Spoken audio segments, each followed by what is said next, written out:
ওই পেছনে চিরঞ্জিত। ঠিক আছে, কিছু হয়নি। দুই ঘরে যা আমি সন্দেহ করেছিলাম, মানসদা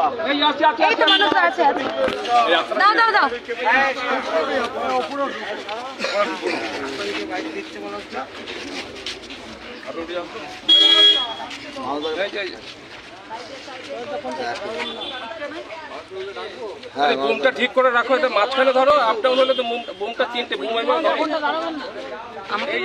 না না, এই যে বুমটা ধরতে দেবো, একটা লেভেলে ধরো বুম।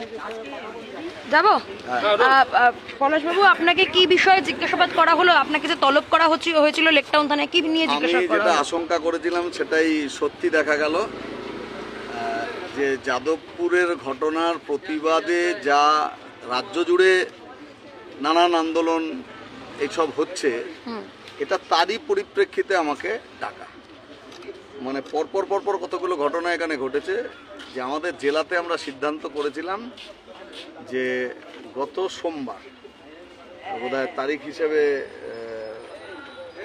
তারিখটা এখন বোধহয় 3 তারিখ নাগাদ, 3 বা 4 এরকম, গোটা জেলা জুড়ে মিছিল হবে, এটা ঠিক হয়।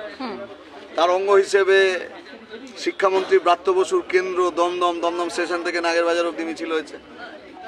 আর এখানে লেকটাউন ভিআইপির মোড় থেকে মিছিল যশোর রোড লেকটাউনে যায় এবং তারপর কালিন্দির দিকে টার্ন করে ওখানেই কুশপুতুল দাহ করে। এখন এখানে তো অদ্ভুত ব্যাপার হচ্ছে যে যেখানেই কুশপুতুল দাহ করা হচ্ছে সেখানেই পুলিশ তৎপর ভূমিকা গ্রহণ করছে, কোনোভাবে কুশপুতুলটাকে ছিনিয়ে নিতে হবে। এখন এর পেছনে কোন কুসংস্কার কাজ করছে জানি না। বহুদিন 34 বছর বামেরা সরকার চালিয়েছে, বামফ্রন্ট সরকারের আমলে জ্যোতি বোস, বুদ্ধদেব ভট্টাচার্যের অসংখ্য কুশপুতুল দাহ করা হয়েছে। কোনো থানা বামফ্রন্টের আমলে তৎকালীন সময়ের বিরোধী কোনো রাজনৈতিক দলের কর্মী নেতা তাদেরকে থানায় ডেকে পাঠায়নি, তাদের ওপর চড়াও হয়নি বা ছিনিয়ে নিতে যায়নি। তাহলে এটা একটা ব্যাপার। দুই হচ্ছে যে যাদবপুর নিয়ে কেন মুখ খোলা, এদের ঔদ্ধত্য, তৃণমূলের অহমিকা, আধিপত্য এমন জায়গায় গেছে যে সে যা ইচ্ছে তাই করতে পারে, বাদবাকি লোককে ওটাকে মেনে নিতে হবে। তাহলে এই মেনে যারা নিচ্ছে না, প্রতিবাদ যেখানে ধ্বনিত হচ্ছে, সেই প্রতিবাদকে দমাতে হবে। এর মধ্যে ছাত্ররা কিছু পোস্টার লাগিয়েছে নানান জায়গায়। এখন একটা এজেড মানুষ, তার রাগ, দুঃখ, ক্ষোভ, অভিমান প্রকাশ করবার ভাষা, আর একটি অল্প বয়সী ছেলে মেয়ে তার প্রকাশ করবার ভাষা, তার মধ্যে কিছু ফারাক থাকবে। কাজে এই পোস্টার লাগানো, যেটা এটা হয়তো ইগনোর করা যেত, কিন্তু সেই করার মতো বিষয়। পলাশবাবু, আপনি যে পোস্টার নিয়ে কথা বলছেন সেটা কি ইগনোর করার মতো বিষয়? কোর্টে আদালতে মামলা করে ওটা ঠিক কি বেঠিক, ন্যায় কি অন্যায় দেখা যাক। আমি আবারও বললাম যে সিপিআইএম একটা পোস্টার দিলে তার যা ভাষা হবে, ছাত্ররা একটা পোস্টার দিলে প্রজন্মের তফাৎ ভাষাতে, ভাবনায় আসে। কাজেই তার মতো করে তারা দিয়েছে। এবার আপনি এর ব্যাখ্যা জানতে চাইলে এসএফআই রাজ্য অফিসে চলে যান, তাদের কাছ থেকে ব্যাখ্যা নিন। আমার কথাটা হচ্ছে যে এটা খুব রিলেটিভ ব্যাপার, ন্যায় অন্যায়। বুদ্ধদেব ভট্টাচার্যের ছবিতে রক্তের ছাপ দিয়ে গোটা পশ্চিমবাংলা ছড়িয়ে দিয়েছিল এই তৃণমূল। ব্রাত্য বসুরা সেদিন মিডিয়াতে বসে এই রেজিমটাকে আনতে গলা পাঠিয়েছিলেন, তখন ভাবতে গিয়েছিলেন ওনারা নাকি সব নিরপেক্ষ বুদ্ধিজীবী। তারপর খোলস ছেড়ে বেরোলো নিরপেক্ষতার আড়ালে আসলে ওনারা কিসের স্থাপক।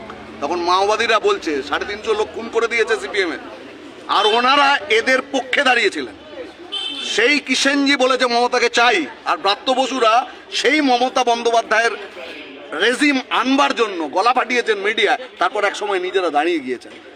আজকে বিরোধীরা কিছু করলে গায়ে লাগছে। আপনি বলছেন প্রজন্মগত সমস্যা, যেটা না একটা প্রশ্ন আপনার কাছে রয়েছে। না সমস্যা বলিনি, এই যে আপনি বলছেন যে একটা ভাবে হচ্ছে যে বা যারা এই পোস্টারগুলো লিখেছে কম বয়সী হলেও তারা তো যাদবপুর বিশ্ববিদ্যালয়ের ছাত্র, সেটা অন্য কোনো বিশ্ববিদ্যালয়ে কেন ঘটে না? যাদবপুর বিশ্ববিদ্যালয়ে কেন আজাদ কাশ্মীর পোস্টারটা লেখা হলো? আবার আপনি একটু আগে এক প্রশ্ন করেছেন, আপনি আর বাংলা, ওই কারণের জন্য এটা বলা হচ্ছে, বুঝেছেন?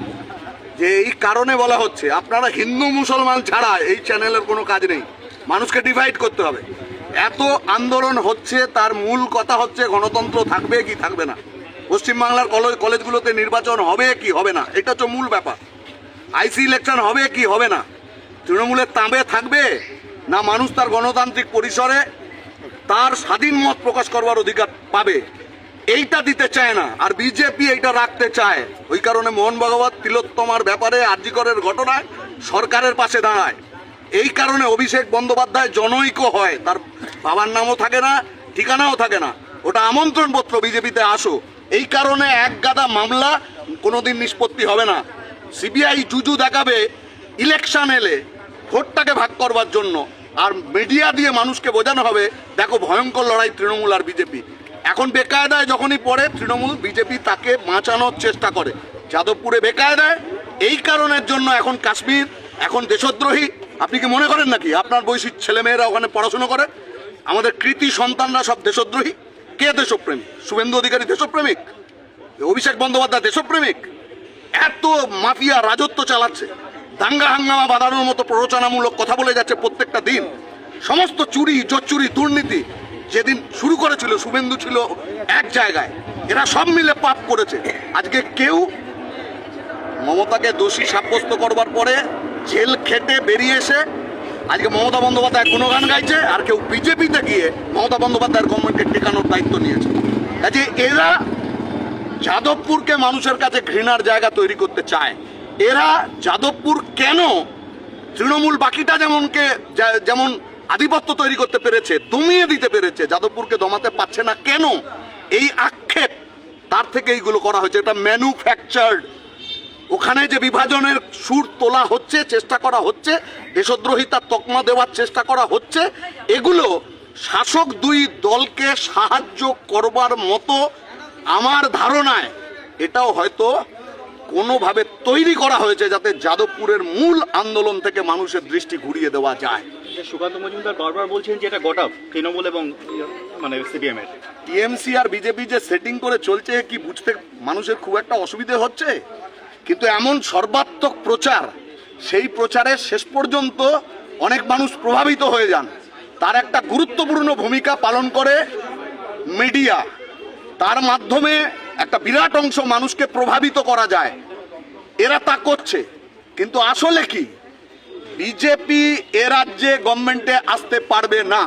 আপনি আরএসএস এর কাগজ পড়ুন, বিজেপি তো মানুষের কাছে দায়বদ্ধ না, বিজেপি আরএসএস এর কাছে দায়বদ্ধ। আরএসএস এর স্বস্তিকা পড়ুন, আপনি দেখবেন অভিষেক ওখানে খুব সুন্দর একটা ছেলে, ওর সম্পর্কে যে দুর্নীতির অভিযোগ করা হচ্ছে কোনো ব্যাপার না, সব ঠিক।